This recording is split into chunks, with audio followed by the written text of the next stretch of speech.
Hello, it's Ryan from 2minutetennis.net, and in this video, I'm going to show you how to hit spin and put spin on a tennis ball and why you want to do it. Now, I've got a quick and simple question for you. Is it possible to swing faster and make the ball travel slower? Now, depending on your level of play, you either said yes or no. And players who are new to the game or hit very flat with very little spin said no. I mean, if you swing faster, the ball's going to go faster. But the highest levels of play, or the players who really know how to put spin on the tennis ball, said absolutely yes, it's possible to swing faster and make the ball travel slower. Now, let's go over one simple thing, and that is how to put spin on the ball, and then I'll show you in the context of that question. So check this out. I'm going to point my strings up, and I'm going to move my racket up. And when I bounce the ball, you'll see that there's very little spin, if at all. It's not even spin. It's more like little turns of the ball as I'm bouncing it. So when I point my strings up and I move my racket up, no spin. That's called a flat ball, a ball that doesn't have any rotation on it. Now, I'm going to keep my strings pointing up, but this time I'm going to move my racket to your right. And I want you to notice what happens to the ball.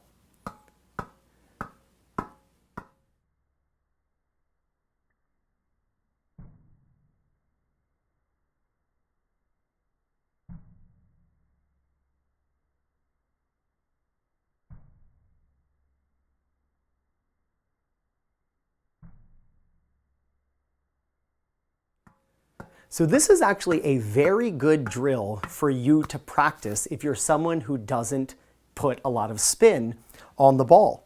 Have your strings face in one direction and the racket travel in another. See, the ball goes where your strings point, not where your racket travels. Let me say that again. The ball goes where your strings point. My strings were facing up in that slow-mo demo, but my racket was traveling to the side.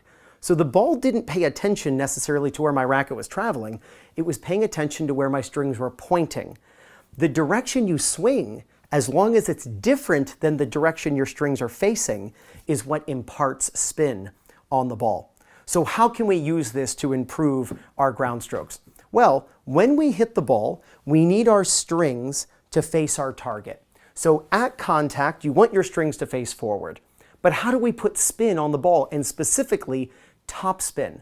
Spin where it's like a bicycle tire or a car tire going down the road. We want the ball spinning over itself, and specifically, we want it spinning much faster than it's traveling. Think of a car stuck in the snow or a car stuck in mud, and you're spinning the wheels, and like people are trying to push it out of the snow. So the car's traveling slowly, but the wheels are spinning very fast. That's kind of what you want when you're hitting the ball. Not necessarily to always hit it slowly, but you want the wheels, right? You want the ball spinning much faster than it's traveling.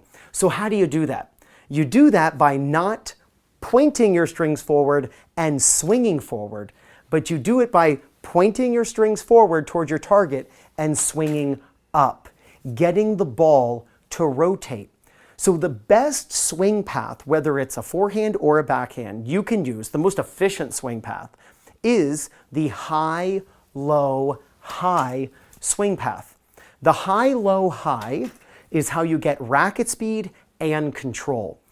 The high to low allows you to have gravity-assisted racket speed.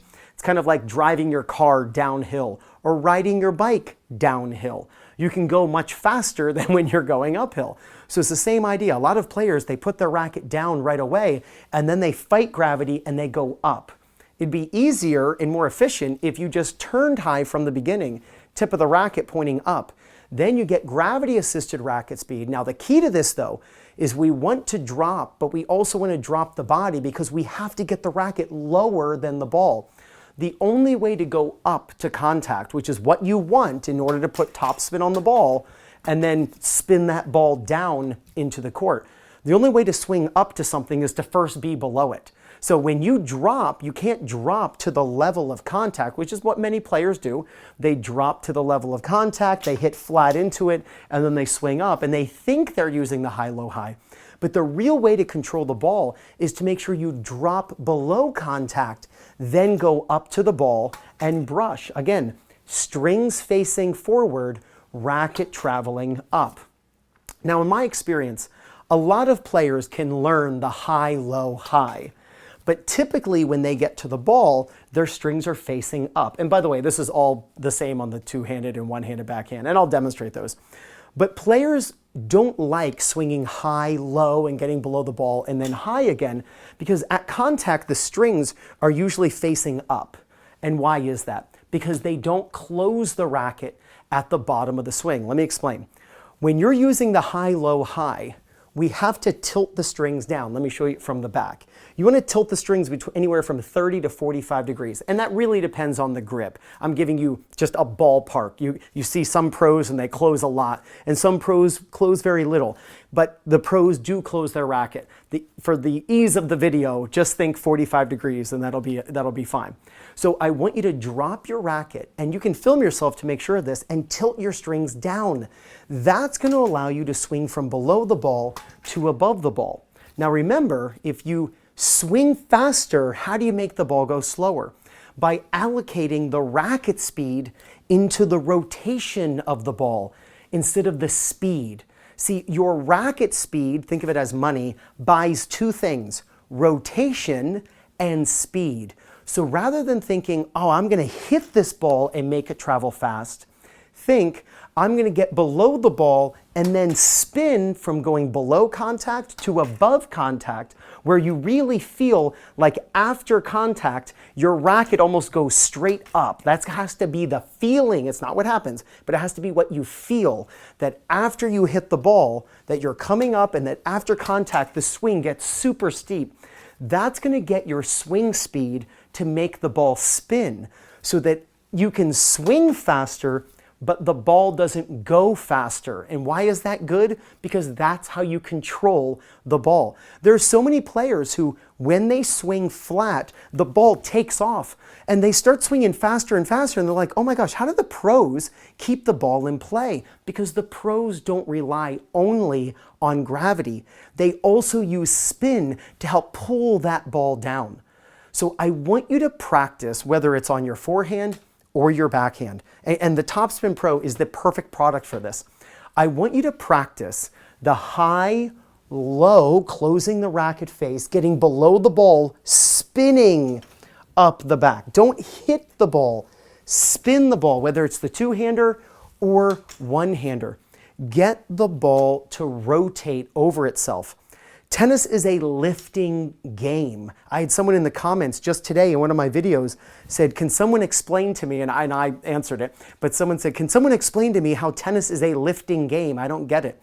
Tennis is a lifting game. Every ground stroke you hit from the baseline or back, even in front of the baseline, depending on the height, the ball has to go up off your racket to go over the net.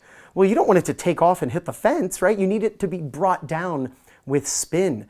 So lift the ball, spin it, get that ball to spin, and really the faster you swing, the faster that ball is going to dip into the court. If you learn to swing faster and get that ball to spin and actually make the ball travel slower, not slow, but slower, there is no doubt you're going to gain confidence, win more matches, and play much better tennis. This is Ryan Reedy from 2minutetennis.net. You got this.